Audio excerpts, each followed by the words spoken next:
আমরা যে বেতন পাই বেতন দিয়ে 10 দিনও চলে না। কি খাওয়াবো আমরা ছেলে মেয়েদেরকে?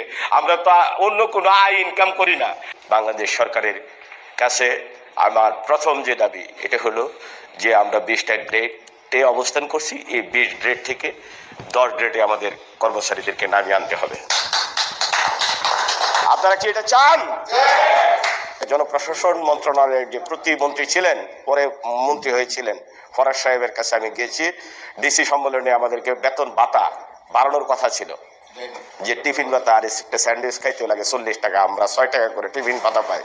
এই টিফিন ভাতার যে একটা মৌলিক পরিবর্তন এটা আনবেন বলেছিলেন, কিন্তু আনেন নাই। আমরা টিফিন ভাতার একটা নতুন অবকাঠামো তৈরির জন্য আমি আজকে এই মিটিং থেকে উদার আহ্বান জানাচ্ছি। আউটসোর্সিং প্রথা বন্ধ করতে হবে।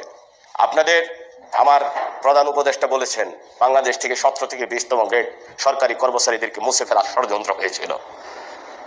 বারবার আমরা যখন এই কথাগুলো বলতাম, জনাব নাসিরউদ্দিন ভাইও নির্যাতিত হয়েছেন, আসামি হয়েছেন, আমি আসামি হয়েছি, শাহজাহান সাহেব আসামি হয়েছে, নাসিরউদ্দিন হাওলাদার আসামি হয়েছে, আজকে রাশেদুল আলম আসামি হয়েছে, জাহাঙ্গীর আলম ভাই আসামি হয়েছে, নূর মোহাম্মদ ভাই আসামি হয়েছে, আব্দুর রহিম আসামি হয়েছে। এরকম 21 জনের নামে, শুধু আমাদের 17-20-এর নামে 16 জনের নামে আসামি হয়েছে। 21 জনকে আমাকে বারবার গোয়েন্দা সংস্থা নিয়ে আমাকে বিভিন্নভাবে নাজেহাল করা হয়েছে। বাইরে আমার আজকে এই বৈষম্য এমনি এমনি সৃষ্টি হয় নাই, মানুষের মনের মধ্যে একটা দাগা লেগেছে, একটা স্পৃহা লেগেছে, একটা নৈতিকতার যে অবক্ষয়, এই অবক্ষয়ের যে সূচনা, এই সূচনা মানুষ বলতে পারেনি, কারণ তাদের মত প্রকাশ করতে পারেনি। তাদের অধিকারের কথা সেই সরকার গলা চেপে ধরেছিল, তারা বলতে পারেনি। তার মানুষের মৌলিক যে অধিকার ছিল, ভোটের অধিকার, মতের অধিকার, সেইগুলোকে কেড়ে নেওয়া হয়েছিল। সেই অবস্থা থেকে আজকে বাংলাদেশ মুক্ত। আপনারা জানেন, সচিবালয়ে একজন পিয়ন যদি যোগদান করে, সে যদি ডিগ্রি পাস হয়, সেই ক্ষেত্রে সে পিয়ন থেকে অ্যাডমিনিস্ট্রেশন অফিসার হয়ে যায়।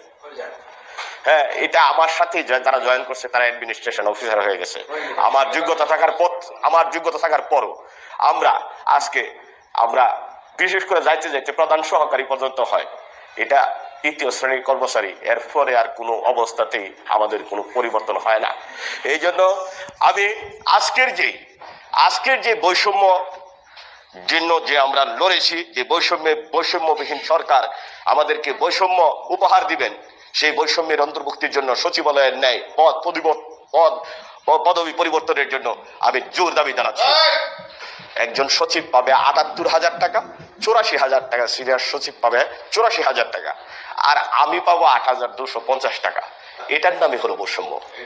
এটাকে কমিয়ে আনতে হবে। কমিয়ে এনে কমপক্ষে আমাদের যে স্কেল, আমাদের যে ৮,২৫০ টাকা স্কেল, এটাকে সর্বনিম্ন 20,০০০ টাকা করতে হবে। কারণ আপনি ভারতে যাবেন, শ্রীলঙ্কায় যাবেন, মালয়েশিয়া যাবেন, পাকিস্তান যাবেন, পাকিস্তানে এত অর্থনৈতিক অবস্থা ভঙ্গুর, সেই ক্ষেত্রেও আজকে সরকারি কর্মচারীদের যে বেতন বৈষম্যের যে অবকাঠামো, এই অবকাঠামো সংস্কার হয়েছে এবং বেতন বৃদ্ধি হয়েছে। কিন্তু দুর্ভাগ্য, আমাদের কপাল পোড়া সরকারি কর্মচারীদের আমাদেরকে কেউ দেখে না। আমাদেরকে সেই জন্য লড়াইয়ের জন্য, সংগ্রামের জন্য প্রস্তুত থাকতে হবে। প্রয়োজন বোধে কলম বিরতিতে যাব, চাকরি হারা হব, গ্রেপ্তার হব, নির্যাতিত হব, তবু আমাদের বৈষম্য এবং অধিকার প্রতিষ্ঠা করার জন্য আমরা নিবিড়ভাবে প্রত্যেক অফিসে গিয়ে বোঝাতে সক্ষম হব, এবং এটাই হবে আমাদের জীবনের সবচেয়ে বড় সফলতা। তার কথা বলেছেন পুলিশের ন্যায় রেশনিং ব্যবস্থা কথা বলেছেন, এটা অত্যন্ত সুন্দর এবং সুদূর প্রয়াসী পরিকল্পনা। দেখেন, আমরা যে বেতন পাই, আমার যে কার্যকরী সভাপতি উনি বলেছেন, জনাব নাসিরউদ্দিন সাহেব উনি বলেছেন যে আমরা যে বেতন পাই বেতন দিয়ে 10 দিনও চলে না। কি খাওয়াবো আমরা ছেলে মেয়েদেরকে? আমরা তো অন্য কোনো আয় ইনকাম করি না, আমরা অবৈধভাবে আয় ইনকাম করি না।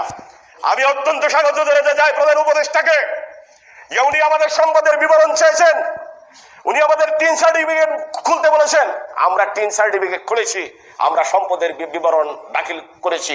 যদি আমাদের নামে, যাদের নামে অন্যায় পাওয়া যায়, দুর্নীতি পাওয়া যায়, তাদেরকে গ্রেফতার করুন, জেলে নিন, তাদের সম্পদ বাজেয়াপ্ত করুন।